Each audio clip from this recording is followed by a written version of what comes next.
Gartner says that 80% of B2B buying processes are going to happen digitally by 2025.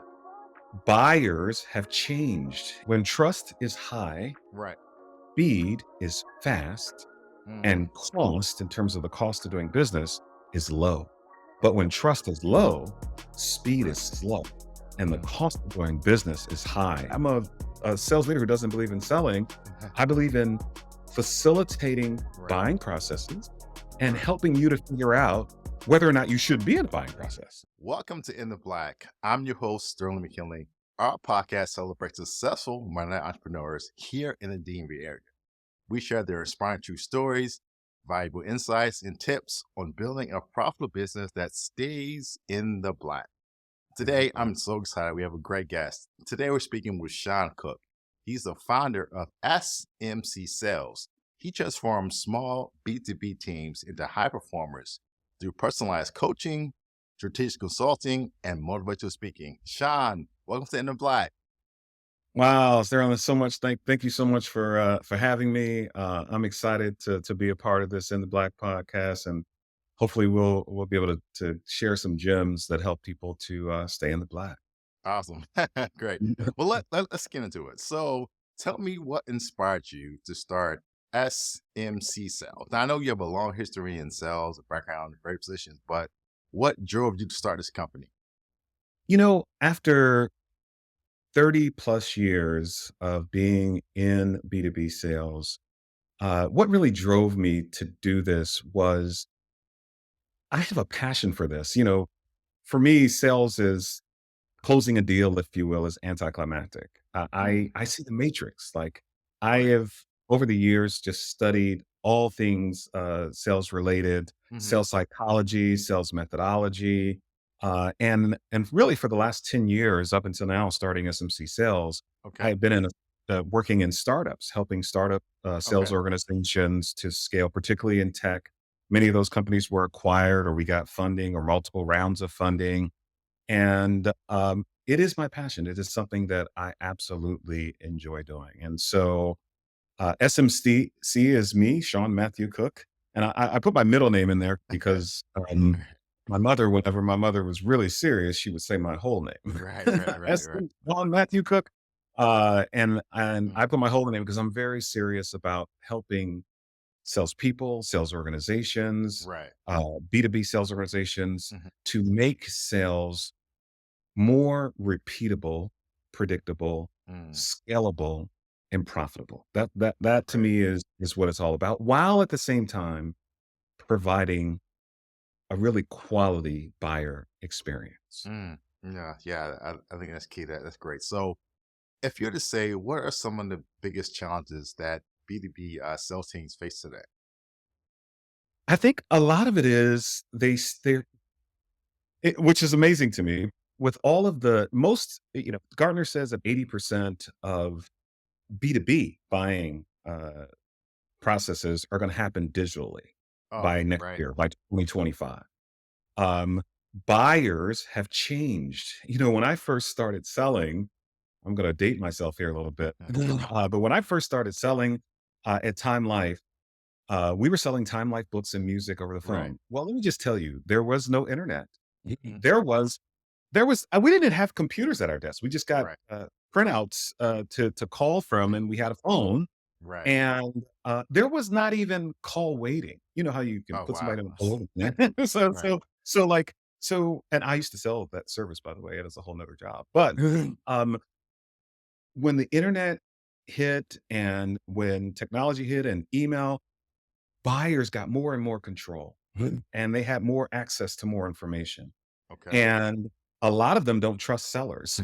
So they began to avoid sellers, and Hmm. I think that has continued, and especially now where Yeah. you have millennial buyers Hmm. who are, or the Generation Z buyers who are now moving into the executive suite, and Right. they're used to self-serving. They're used to Exactly. self-educating, right? And so I think the biggest challenge that selling to B2B today is that you have to be able to use data. You have Right. to be able to use things like conversation intelligence. Hmm. And I think that because things are moving so fast, you have to now have a process Right. that is both adaptive and predictive. And I think Okay. B2B is always kind of followed behind B2C. Right. And there used to be a larger gap. Maybe the things that are happening in B2B uh, didn't were happening already in B2C 2 years ago or 3 years ago. But now the things that are happening in B2C are almost expected in B2B, and Mhm. the turnaround is pretty fast. It might be Right. maybe a year, maybe 9 months behind those personalized experiences, those quality experiences that you get as a consumer. Right. Businesses now expecting those types of Right. interaction. Yeah, Mhm. I love what you said. I think technology is changing everything, especially with AI coming on and all these different programs. Yeah. And something you said that was really key that I love talking about is offering that personalized experience. So, Mm. tell me, how can you offer a personalized experience on at scale? If you're dealing with hundreds Yeah. of thousands of customers, how can you still maintain that personal touch? I think the key is to know your buyer. Like, you Hmm. have to build, they say ICP, or your ideal customer profile, but Right. within that customer profile, there are personas, and you have to know those personas. What do they care about? What are they most afraid of before they buy? How would they describe what your service does to them? How would they describe it to a peer? And if you can kind of gather those things, and then you have to look for ways to accelerate trust, Mm, because trust is what you're selling. Like, okay. they have a lot of options. They have access to thousands and thousands and tens of thousands of gigabytes of data on an hourly or a daily basis. And how are you going to stand out? How are you going to win their trust? I Right. created a word. I create words. That's one of the things I do. But I did create a word that describes this. And I think that they say the ABCs of sales, and Right. always be curious and always Right. be closing and all these other things. Well, Mhm. my big C, although I believe in all of them, my big C is being compellent. Okay. And that word compellent is it's a combination Right. of both compelling and relevant. And Mm, what it means, I'll quickly give you the definition, is right. it's its ability to evoke interest, Right. attention, or admiration in a powerfully irresistible way that's not to be refuted. Oh, And it wow. gives you the ability to inspire conviction. Um, you're not able to be resisted. And here's the Hmm. key with being compellent, because it's a combination of compelling and relevant. It is that you have to be appropriate to the current time, period, Right. or circumstances of contemporary interest. Right. Marketers say it this way: right time, right person, right message. Right. Yeah. And to me, when you do those things Right. consistently, you're going to rise above your competition. Right. Ah, that was great. That was the masterclass. um, and that leads to my next question. So, in this saturated economy, I always say in my teaching, my workshops, I don't care what industry you're in, what vertical you're in. There's somebody that does just what you do, maybe even better. So, Yeah. as a company, selling yourself or your product services, how do you stand out, and how do you differentiate yourself from the competition? So I agree with that. I would say that people don't care how much you know until they know how much you care. And Mm, I think that's true in a business sense. right. And I think the way that you stand out is by demonstrating to your prospect that it's more about them than it is about you. Right. That you genuinely understand their business. Mhm. I use a couple of two by twos. And for this one, and I've created an assessment that it gives me the ability to evaluate a company that I'm talking to, Okay. their sales team, their sales organization. I call it the big four. It's four different two by twos Right. that essentially are around thinking, being, doing, and feeling. Because if you can Okay. bring all those things together, it'll tell you a lot about where your sales team is. And it also kind of charts you to a level five. What is a level five? Right. Highest level available. And I think that if you can think about this is a really important two by two. Left Okay. axis is level Okay. of relationship, right? At the lowest level, you're just a vendor. You move up a little bit, Right. you're a supplier, right? You're a supplier because you have a product and maybe you got some logos and you've worked with some good companies, right? That's not going to be enough because Right. just like you said, your competitors, they've got some logos and they've worked with some good Mhm. companies too. Yep. Go up to the next level, you're a solutions consultant, right? At the level of a Okay. solutions consultant, you and this is where most people are selling it today. You know enough about your product and how it's used within organizations or your Right. services and how they're used within organizations, so you can have those type of conversations. Today, that's where your BDRs, your business development team, or your SDRs have to be able to start. Okay. At the next level up, you're a strategic contributor, and this is where Right. you have to be able to start. I know my product and my services and my core competencies and my solutions, but I also know based on your industry, firmographic, Right. demographic, data, I have to find kind of your niche. And Mhm. that's part of the answer here is Right. you can't boil the ocean, right? You got to figure out where you fit in, where you have a good fit and you understand that market, those industry, those people. Like me, I've worked for 18 years in MarTech. Okay. So my initial targets are companies that are in MarTech, Right. because I understand what it is to build a sales organization in marketing technology. At the highest level, Right. on that left axis, you have you're a trusted advisor, Right. right? Meaning that you've earned, and I don't believe you can get there in the sales cycle. I think you can get there Okay. by the end of a sales cycle, but I don't Right. think you can initiate a relationship at that level, right? Right. Trust requires a track record. You're going to have to start off as a strategic contributor and then work your way up Right. to a trusted advisor. Or by the time they get to your customer success group, you're a trusted advisor. And that means they're willing to open up and Right. show you the business. They're willing to tell you what their problems are. Here's the other part of that is if that is not coupled with a process, and that is the bottom Mhm. axis of this two by two. You can have a random process. Oh, let's see, no process, random process, informal process, formal process, formal and dynamic process. Right. And today, if you're really going to get to that upper right hand corner, you're going to have an adaptive and predictive Mm. process that is facilitating your ability to be a strategic contributor and or a trusted advisor. And that's where technology starts to come into this. But I think that if you can have the highest level of relationship Right. and a process that gives you the ability to know where you are and you're not using gut to try to figure out Right. where a relationship is, then you can be successful. But you got to define, the ability to define is the ability to achieve. So you Right. can't just boil the ocean. I need customers. Well, okay. What do they look like? Like, what does that mean? Right. Right. And who are the people? What are the personas? What do they care about? Right. What measure success? I think you have to know, Mhm. you have to really go in and you can't go in expecting that customers are going to tell you, right? Right. You have to earn the right. And I think a lot of people want to go in and say, well, tell me what's keeping you up at night and I'll tell you how my service fits. Mhm. They ain't got that kind of Right. time. Like you're going to have to already know Right.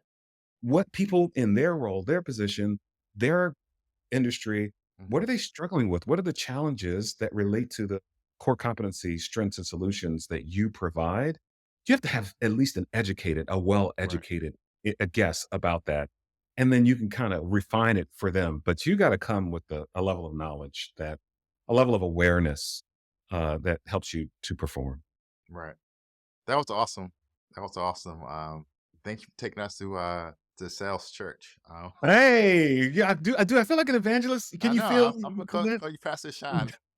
I miss Got me him. rethinking my whole sales process. But I think one thing you said that's true is just being thoughtful about what you do. And my word for this year is being intentional in what I Oh, I love that. just not Yeah. going out and doing stuff, but actually think through the process. Think of the Yeah. questions or if it's rating your kids, the challenges that may come up in advance. And like you said, when you go to that customer, already having that in advance. And I think one thing too you touched on is I think when you come with that much knowledge and understanding, that level of trust skyrockets. So you build that Yeah. trust quickly because I know who you are before Absolutely. you tell me, so that can really build trust. So Yeah.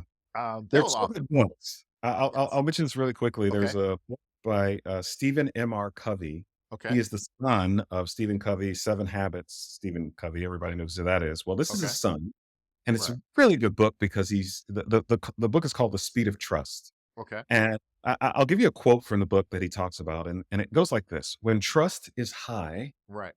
speed is fast, Mm, and cost, in terms of the cost of doing business, is low.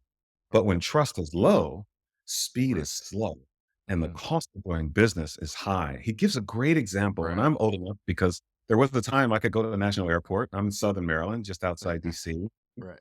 There was a time I could go to National Airport 20 minutes before my flight, Yeah. walk straight through and get on the Right. plane.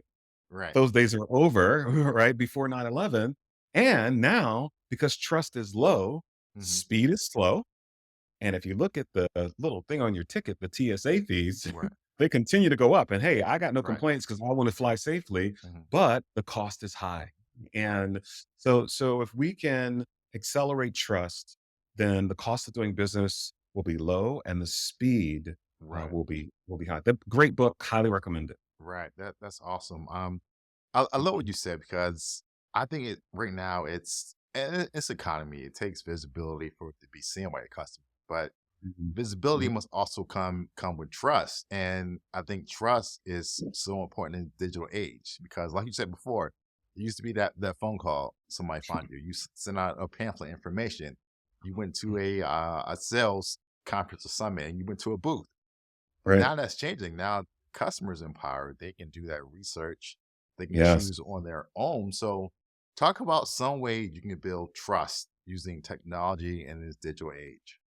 Yeah. So I'll And say this, go deeper, besides the standard email that's personalized, name, no, city, no, state, occupation.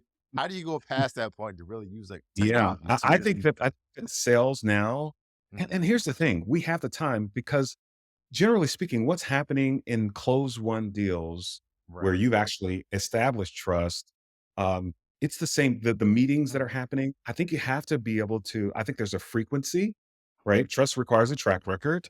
I think you have to have the mindset of leading people to your solution as opposed to leading with your solution. Right. Um, and I think that that today it's multi-channel. It's TikTok, it's Right. Instagram, it's YouTube videos, it's emails, Yes. it's ebooks, it's anything that can teach and that can be tailored to the audience that you're trying to reach. And I think you have to be able to pull those insights out. Hmm. And now, because we're in a society where people are moving so fast, Hmm.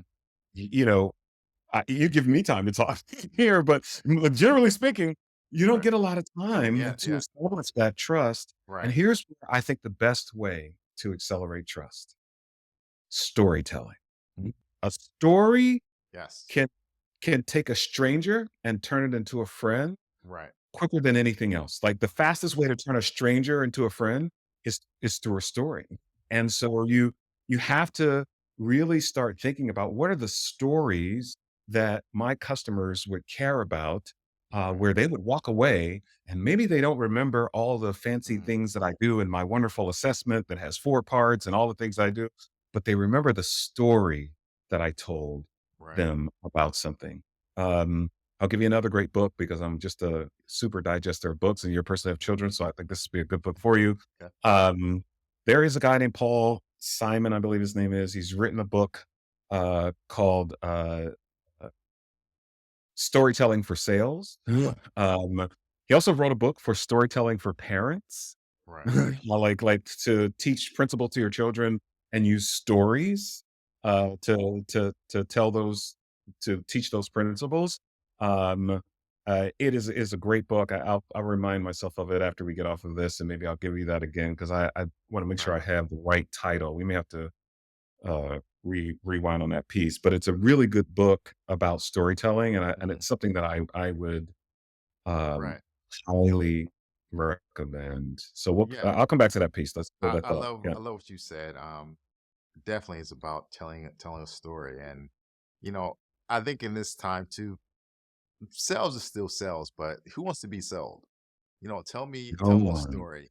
Give me information, to help me build that trust. So I think that's very important to understand. And I had a saying that I used to say a few years ago when I was on the road speaking across the country, and it was that the companies that are winning are the companies that are telling the best stories. Yes. So I thought I about agree. think about Nike, think about the NFL, all of these the NFL, the Super Bowl this weekend, they're telling a story. And this is telling a story. Absolutely. And then guess what? Not only a story, but a consistent story. They Yes. take off a few Yes. weeks, then you have to draft, you have training camp, and it starts all over again. It's a great story. So And there and just think about it, all of the little biopics or whatever, they break out from, right, the story of the different players and where they right. came from and what their background Yeah, was and, the locker room stories. I mean, like, HBO has created a series called Hard Knocks off of a story of what happened to right, this team at the beginning of the season and training camp and how did they go all the way to this right, place, right? Like, mhm, it's everything, right, to me. Storytelling is, I believe, the probably one of the most important things you need, right. to be able to do is Okay. tell the story. Right. So moving on. Um, what strategies can a company or business or sales team take if they're a small sales team? Let's say they have one or two people. What are some strategies they can do to make their efforts be maximized? So this is gonna be a little bit technical, but I'll go there because I think it's really important. I think a lot of times when you have a small business and you only have a few salespeople, you're like, "Oh, we're too small to do that." Right. Right? And I believe that is the biggest mistake is thinking, "Okay, well, we gotta grow first, and then we'll put in a Right. process." Oh, man. Like, you're in for some headaches, and as a guy who has ran startups, I can just tell you that one of the reasons that I've been able to excel in these companies and quickly grow revenue and get funding is because I came with a process. I Right. came with a defined process that we stuck to, where, again, it was not informal or random. It was at least at level 4, which would be both dynamic, right? A dynamic and formal process that it's adhered to. And the reason is because you want those stories. And the Right. stories are in what happens in that deal. When we met, we Mm, started liking each other. And then we decided that we were going to go out a little bit more. And then we got engaged. And then once we got engaged, this is what happened. And then we got right. married.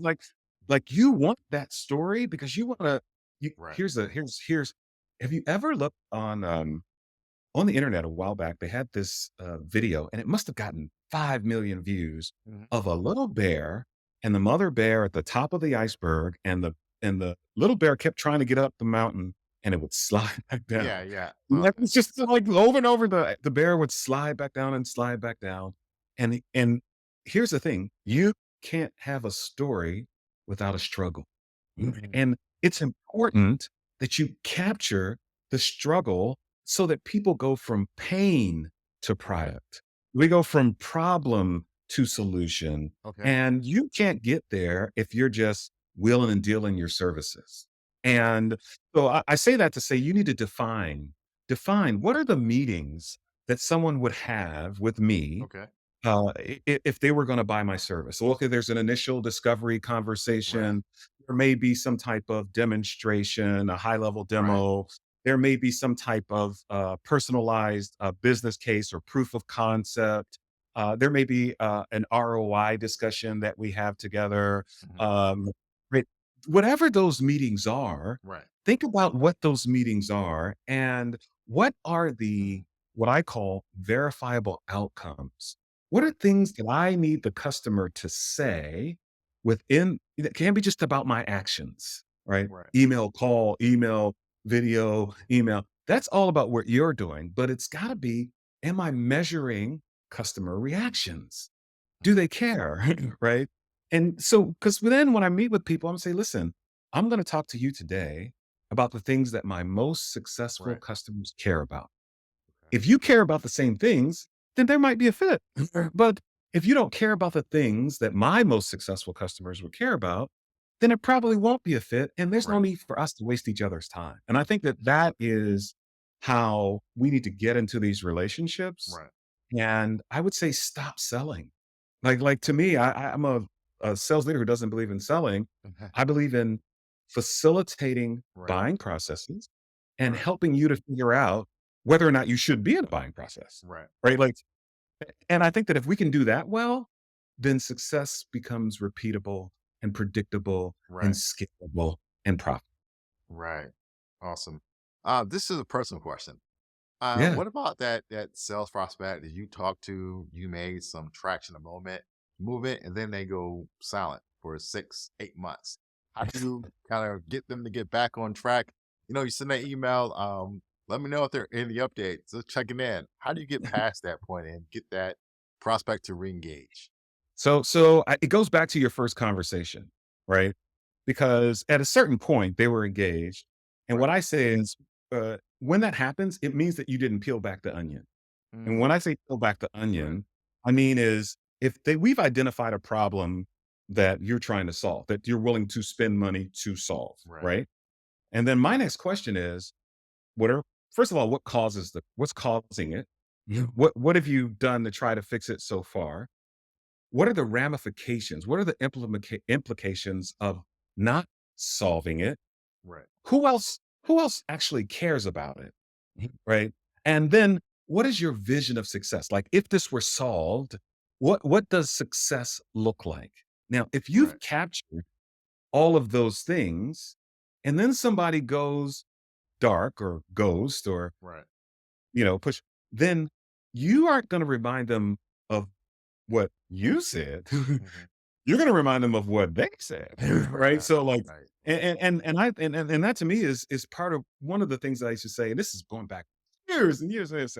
It's like the customer doesn't remember everything that you say, Mm, but they'll uh, remember what they say. what they say. Yeah. So you got to make them say the right things. And that goes back to what I said in terms of if your sales process is designed to capture verifiable outcomes, things that they say that when they told you this was a problem, and sometimes you got to check the problem. You got to say, hey, listen, before we go any further about solving this problem, are we barking up the wrong tree? Is this really the right thing that we should be solving Right. for right now? Or is there something else that we should be solving for? Right. Because I want to make sure, make them, you got to have confirming questions. Now, when you're trying to bring them back, I think again, remind them of their words, right?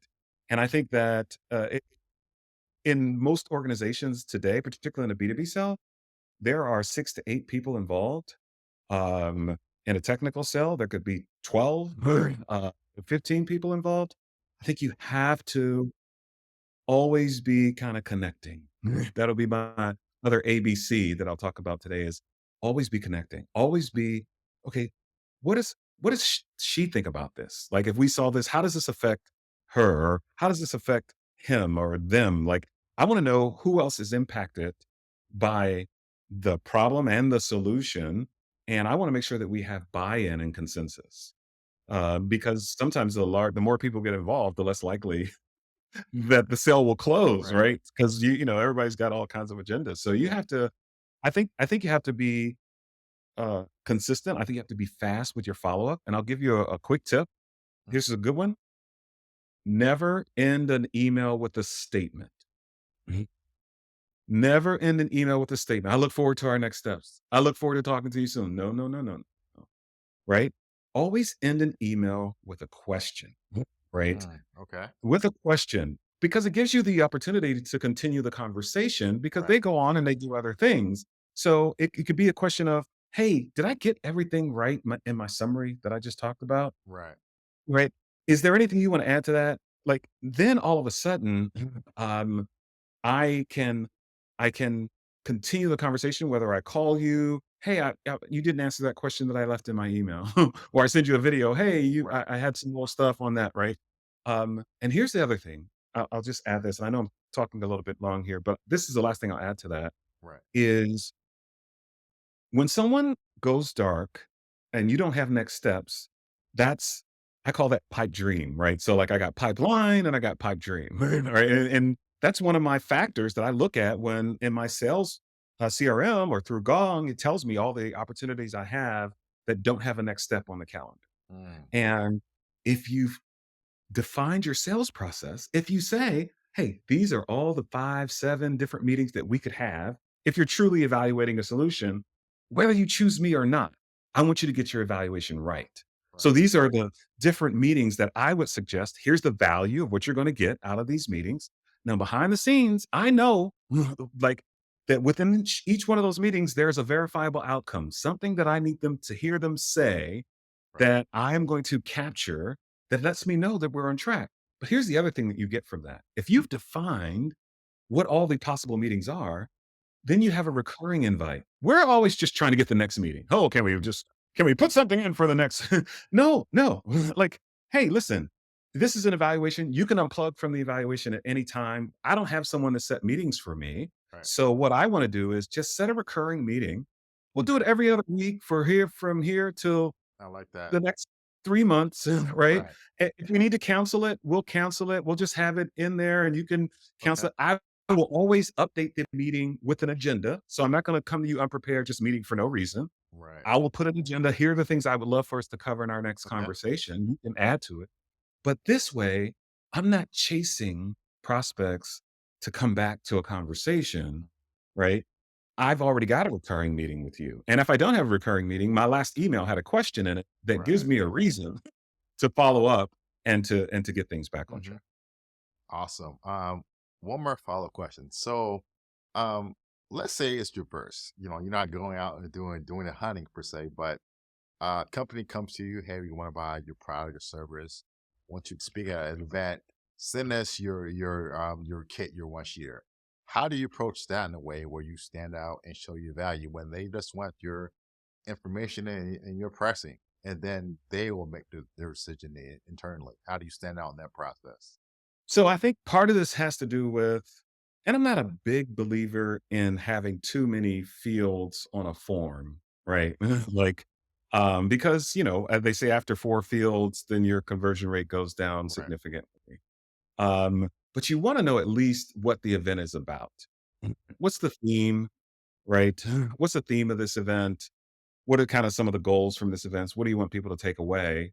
And essentially what you want to do is be able to provide them with a video right, of like, hey, if I were you addressing this group based on what I know about you, and I think you have to do your research, I come at them with custom proposals. Like, I'm not going to just send you a generic, right, here's my right, speaking, list of menu of things that I talk about. mhm, I'm going to say, like, what is the goal of this meeting? Is it inspiration? right, Is it motivation? Is it change management? Like, what is right. it that you're trying to achieve? And Okay, then I'm going to find some my reel, my reel of videos. And if I don't have them, I'll sit down and make one. Right? Like I'll sit down and make a reel of videos for a talk track on just some topics hmm, that I think you would find interesting. And I know that that's scalable because you're often like you're going to get people who reach out, they want somebody to speak, right, and then they just want to throw it against the wall, right? I yeah, think you have right, to be proactive in terms of providing them with right. an idea. And again, you're really just storytelling and trying to create an experience where they go, Okay, "Oh, we hear the video from him. He sent us a video right. He's and we different. heard him Right, talking, and we're like, hey, whoa, that guy's good. Like, we'll have him back for this." And then sometimes you can offer something for free. I'm all about this. Hey, why not? I know you're still thinking about the major event. You got a you got a sales team meeting, a weekly right, meeting where you need a boost, or a monthly company meeting, and do you, would I'd love to just speak to a group of people for free, like 15 minutes. Put me on, right. you know, um, because you just want to continue to hone on your craft and get in front of people. And speaking, something I love to do. I know you're a super speaker, so Right. like I would definitely Okay. uh, get a reel. Right. And if they are asking for more information, see as much as you can learn about them, their Yeah. culture. Usually you can find those things out Right. online. Like I can learn about your culture. I can look at your press releases. Right. I'll tell you how you can find out what's really going on in the organization because they'll always answer the phone. The salespeople. So if they have salespeople Right. call in and talk to, hey, you know what? I'm planning on doing a talk for the company. Good point. And I just wanted to call in. I know you're a salesperson there. You're front line, so you know what's going on. Right. Like, Mhm. what, what, what, should, What they what should do you offer. think the Yeah. organization needs to feel? What do they need to think about Right. that I can help with? And Okay. sometimes you can just get a lot of information just by calling in the sales. Sales will Okay. pick up the phone every single time. Great advice. So, I know you wear many hats. You're a husband, you're a father, you're a coach, you're a speaker, you do voiceovers, all that stuff. So how do you manage all of the things and find time to stay productive? So I'm going to tell you, you got to start early when Okay. no one else is moving around. And I know you say, "Oh, you don't have to get up at 5 a.m." I can just tell you, I've tried 5 a.m. I've tried Right. 8 a.m. I've tried, when no one else is moving, Right. you gotta get up. And I Right. think that you really have to uh, practice mindfulness and Okay. meditation. I am big on affirmations, Right. and in fact, I have been playing with this idea of starting a 4-minute podcast I want to do of Okay. just daily sales meditation Right. and motivation, right? Like, and you come and I charge you up, and then you go. And I talk about a topic, and it's 4 minutes, but it's just a way to just kind of Right. get yourself, quiet your mind, Okay. and get in. I think the other thing is that you have to. I hate to say this. Um, I don't hate to say this. I think this is important, but I think that your calendar is critical. Like Hmm. time is all. That's the thing. The one thing we're not going to get back, right? Like, Right. I hear where people try to sell you a product. It's going to save you a lot of time. Well, I can just tell you, I got a pantry and there's lots of ramen noodles and there are all kinds of canned goods and whatnot, but there is nothing in there marked time. Like, so, and like, Right. time is what you make of the time that you get. And Right. so I would say you just have to balance it out. My wife and I date. We are big movie goers, Hmm. so we go to the movies a lot. I can tell you about pretty much every new movie that's come out. Our AMC ticket gets used up quite a bit. Right. uh, we do have an annual trip. Like, we Okay. know for sure every year, April, around our anniversary, we're going to Punta Cana. Nothing's going to stop that. We go for 10 days now. um, so you gotta plan. I think you have to Yeah. kind of plan so that you can give yourself to the things that you want Right. to give yourself. Okay. All right. Awesome. So what advice would you give for somebody that's just starting their career in sales? Something that you would Oh, tell yourself 20, 30 years ago that would have helped you along that path. oh, it's so funny. There was this. So when I worked at Time Life Books and Music in DC many, many years ago, Time Life was selling um, Time Life Books and Music. So the Old West, the Civil Right. War, the Vietnam series, the sounds of the 60s and 70s and 80s, and all these things. And it was all over the phone. Um, and a guy came in and he wrote an article. And I'll send you a copy of the article. It was in the city paper in DC, and he talked about the office, and it was somewhat of a hit job. He was trying to, like, say that it was a boiler room and all these other things. Time Life had 4 shifts of salespeople. So 8 to 12 in the morning, 12 to 4, 4 to 8, 8 to midnight. Right. Imagine 30 people in a room, a big board at the front of the room, with dots for every hour for your sales. And he interviewed me, and he talked about me in the article. I'm not going to gloat, but he did say that there were all kinds of salespeople, but no one was better than me. He called me the demigod of sales. I take it with a grain of Right. salt, but I just think about what I said in my 18-year-old self. And he asked me, like, what is my secret? And I said to him, it's focus. That the smallest distraction, Mm. if I'm talking to somebody on the phone, and listen, there's a loud room, lots of people on the phones. I would always sit in the very front, at the very side, where I could hear myself, and I Mm. focused on just hearing myself. And I knew when I had a sale. In fact, there would be a manager at the front of the room who was going to do, like, verify the call, verify Right. that the person wanted what we have, right?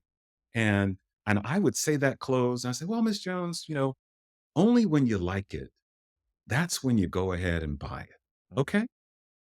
And I would point to the manager before I even said it, and he would pick up, and I knew that that was a sale. And I say that from focus because Right. I think today in sales, you have to chunk your work. Don't try to do everything at one Hmm. time. Right. Dedicate a specific time to research and Right. prospecting and finding your targets. Do it for an hour and stop. Right. Dedicate a specific time to sending your emails. dedicate a specific time to recording your videos. Right. Dedicate. Don't try to, okay, first I'm gonna record the video, then I'm gonna put it on, and then I'm gonna do this, and then you won't get any faster, one, and you won't get any better. You won't get any better at it because you're not doing it repetitively. So you have to chunk each piece of your work, right? Like, Okay. like I'll record a video, then I'm gonna get on this, and then no, no, no, no, no. If- I'm setting up recording days where like I've gone in and taken all my video scripts around Right. these topics, and I already have the scripts written so that when I sit down to video record, I'm running them off. If I have to change outfits, I want to make my clothes look different, then I'll just go out and change my clothes. But that video Yeah. time is that video time. That LinkedIn connection time is the LinkedIn connection time. That calling time is the Right. calling time. And you just got to discipline yourself and chunk that work Yeah. because you will not get better Mhm. jumping around from thing to thing and trying a whole lot of different things. Right. Focus on that one thing. Yeah, and Right. I love that. One thing I Right. started to do this year was SOPs for everything. So I have Yeah. SOP for social media for recording videos. My Yes. video days are Mondays and Friday where I record all of my content. And Mhm. I find that that's cuts down on distractions because I'm locked in on this task. I have a numbered Yes. list of what I'm Yes. what I'm going to do. So Mhm. yeah, I think that's really important. Like I said, to be mindful of what you're doing and make sure you have time where you can focus in on a task. So Yeah. The um, last thing I would say Sean, to yeah, salespeople is listen to your calls. Listen to okay, your calls. Like, the best football players, you're in Baltimore, you like the Ravens, right? Uh, and I remember Ray Lewis with the Ravens, and he would talk about film and how much film he watched right, to the point where he could be standing across the line from Peyton Manning, right, and Peyton Manning would be going, Omaha, Omaha, or yelling out some call. right, And Ray Lewis would say, No, no, no, he's right, lying. I've heard him say that before. Like he had seen so much film, right, he knew what the plays were just standing there. And I think salespeople need to be good at that. right, Listening to film, find calls, recorded calls, and not if not your own, find the best people in your organization and just listen to their calls. Listen to what they do. And I always say, eat the meat, throw away the bone. Right? If it's gonna help you, if you feel like right, it's protein, it's gonna give you strength and muscle, right, eat it. If you don't like it, if it doesn't fit your style, it's the bone, throw it away. right. Okay, Right? Eat the meat, throw away the bones. great, awesome. Well, Sean, once again, I want to thank you for taking your time to be in the Black podcast. You shared so much with us, so many tips, insights on sales, on life, everything. So once again, thank you for being on the podcast.